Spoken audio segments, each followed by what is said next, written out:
నీలి మేఘమును నీడగా మార్చి అగ్ని స్తంభమును కాంతిగా నిలిపి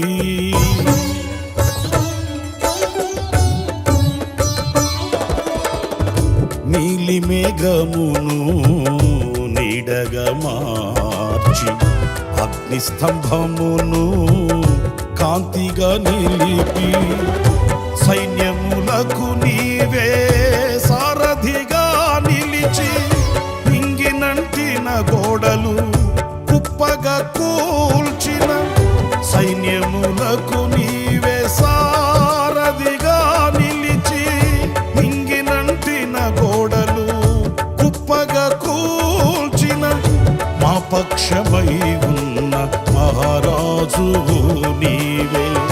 నీకు సాధ్యము కానిది ఏదైనా కలదా? సహాయకుడా, నిత్య స్తోత్రముడా, ప్రభాకరుడా, బహుబలవంతుడా, సత్యవంతుడా,